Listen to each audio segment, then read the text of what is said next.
नाज़रीन आदाब, आप देख रहे हैं उर्दू चैनल में। हूं आपका मेजबान मोहतरम शाम। पेश है आज की सुर्खियां।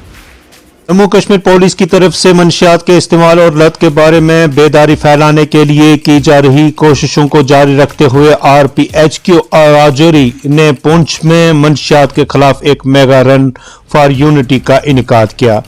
स्विक एक्शन प्रोग्राम के तहत माशरे में मंशियात के इस्तेमाल के बारे में आगाही फैलाने के लिए मंशियात को न कहो और जिंदगी को हाँ कहो के थीम पर मुनक्कदा दौड़ में तकरीबन 500 अफराद, जिनमें सिविल सोसाइटी कारकुनान, मुख्तलिफ NGOs के कारकुनान, स्कूलों और कॉलेजों के तलबा के अलावा खिलाड़ियों और पुलिस और CRPF के अहलकारों ने हिस्सा लिया। दौड़ SP ऑफिस पुंछ से शुरू हुई और पुंछ चौक, बस स्टैंड, ईदगाह चौक, डाक बंगला से होते हुए दिल्ली पुलिस लाइन पुंछ में इख्तिताम पजीर हुई। ड्रग्स एक ऐसी चीज है जिससे सब कुछ की मतलब एक बार लेते हैं तो लत जाती है, तो हमें जितना हो सके इन चीज़ों को कम करना चाहिए। इसीलिए आज इन्होंने ड्रग्स के बारे में ये प्रोग्राम रखा है, तो हम इनका शुक्रिया करना चाहते हैं। जैसे कि आप सब जानते हैं, आज जो सोसाइटी है उसमें सबसे बड़ा जो हम कहते हैं जो इशू है वो है ड्रग्स का। तो सरकार भी, गवर्नमेंट ऑफ इंडिया का भी, जम्मू एंड कश्मीर पुलिस का भी जो हमारा नशा मुक्त अभियान है वो ये एक उसकी कड़ी थी। जम्मू एंड कश्मीर पुलिस जो है अलग अलग तरह की विभिन्न जो है हम लोग प्रयास करते हैं कि जो नशा है उसके खिलाफ हम अवेयरनेस लाएं, चाहे वो ऐसे रन फॉर यूनिटी के माध्यम से हो, डिबेट कंपटीशन कर रहे हैं, स्कूल में और भी अवेयरनेस कैंप्स जो हैं हम तरह तरह के ऑर्गेनाइज करते हैं। इसी की कड़ी में ये भी हमने आज रन फॉर यूनिटी किया है। और इसका एक मकसद और भी था कि इस चीज़ को पुलिस जो है वो अकेले इस चीज़ को, इस माशरे से इसको ख़त्म नहीं कर सकती। तो हमें डिफरेंट जो स्टेक होल्डर्स हैं, चाहे वो पेरेंट्स हैं, NGOs हैं, हमारी सिविल सोसाइटी है, उसको भी हमने इसके बीच में लाना है, तो ताकि ये चीज़ है इसको हम जड़ से ख़त्म कर पाएँ। पुलिस ने पीर के रोज नौजवानों के एक ग्रुप को गिरफ्तार किया, जिन्होंने श्रीनगर के पामपुर के करीब कार में सवार एक कुंबा को मुबैना तौर पर हरासा किया और उन पर हमला किया। श्रीनगर पुलिस ने एक ट्वीट में कहा कि पुलिस ने एक वीडियो का नोटिस लिया जिसमें बाइक पर सवार नौजवानों का एक ग्रुप सड़क पर एक फैमिली को हरासा और हमला करते हुए देखा गया। आधी रात को SDPO वेस्ट और SHO पारिमपुरा की क़यादत में टीमों के जरिए छापे मारे गए। ट्वीट में मजीद कहा गया कि तमाम 9 मुल्जिमान को गिरफ्तार कर लिया गया और 4 बाइक जब्त कर ली गई। इस सिलसिले में पुलिस थाना पारमपुर में एक FIR भी दर्ज की गई। Jammu Kashmir fire and emergency service की असामियों के उम्मीदवारों ने पीर के रोज जम्मू में एक बार फिर अपने मुतालबात को लेकर एहतजाज दर्ज किया, जिसमें पैंथर्स पार्टी के लीडर हर्षदेव सिंह ने भी शिरकत की। एहतजाजियों ने हाथों में तिरंगे उठा रखे थे और अपने मुतालबा, खास कर इंक्वायरी रिपोर्ट सामने लाने के हक में नारेबाजी कर रहे थे। इस मौका पर हर्षदेव सिंह ने मीडिया के साथ बात करते हुए कहा कि जम्मू कश्मीर में नौकरियों को बेचा जा रहा है। उन्होंने कहा कि हाल ही में यह खुलासा हुआ कि जितने भी सिलेक्शन लिस्ट सामने आए उनमें बड़े पैमाने पर धांधलियां की गई हैं और 30-30 लाख रुपयों में सरकारी नौकरियां बेची गई हैं, जिसका नौजवानों ने सबूत भी दिया है। उनका कहना था कि नौकरियों को बेचे जाने को बर्दाश्त नहीं किया जाएगा। मौसूफ लीडर ने कहा कि फायर सर्विस की लिस्ट में सरकारी इंक्वायरी करने की यकीन दहानी की थी, लेकिन अभी तक कुछ भी सामने नहीं आया।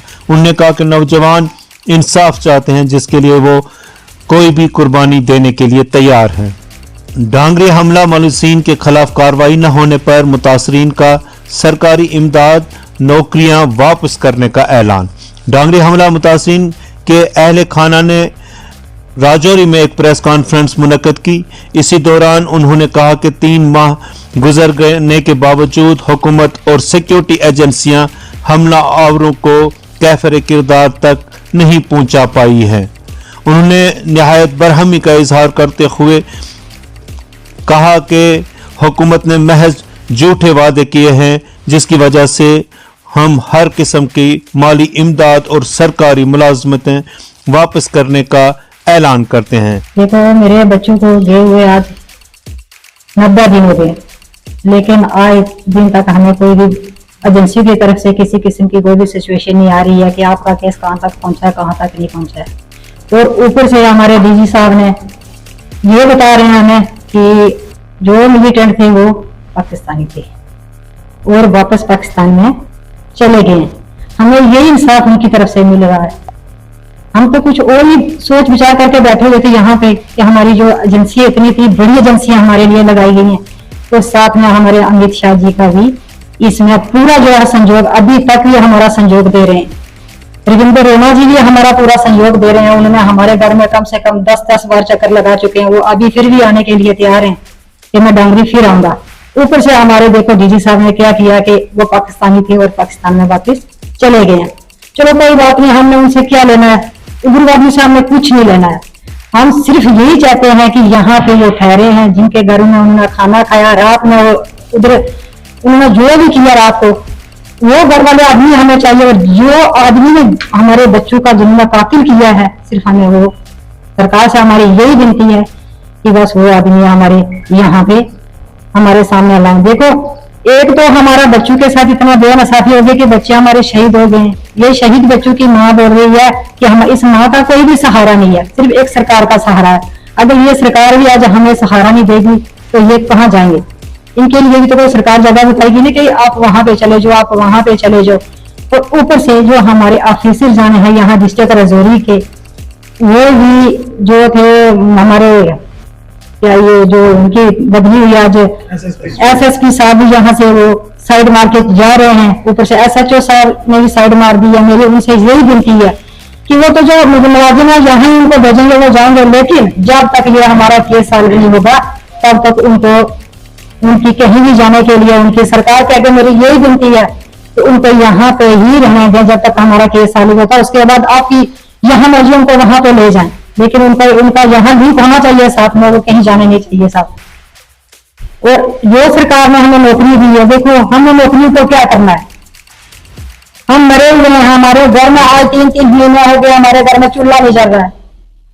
हमें सरकार की कोई नौकरी नहीं चाहिए, हमें सरकार का कोई पैसा नहीं चाहिए। सरकार हमें अपना वो अकाउंट नंबर बताए, हम वापस उनको जो रिलीफ हमें दी गई है उनको हम वापस करने के लिए तैयार हैं।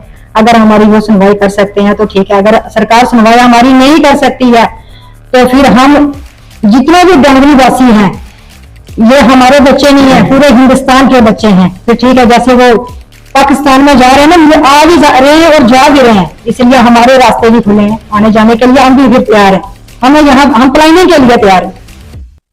जम्मू म्युनिसिपल कॉर्पोरेशन के मेयर राजेंद्र शर्मा ने पीर के रोज कहा है कि प्रॉपर्टी टैक्स का फैसला एडमिनिस्ट्रेटिव काउंसिल ने लिया है, हम इसमें कुछ नहीं कर सकते क्योंकि हमारी एक हद मुकर्रर है।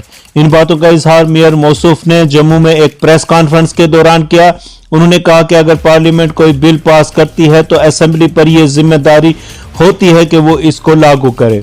उन्होंने मजीद बताया कि हमने कहा था कि जम्मू में प्रॉपर्टी टैक्स नहीं लगेगा, लेकिन ये फैसला एडमिनिस्ट्रेटिव काउंसिल ने लिया है, इसमें हम कुछ नहीं कर सकते क्योंकि हमारी एक हद मुकर्रर है जिसके अंदर अंदर हमें काम करना होता है।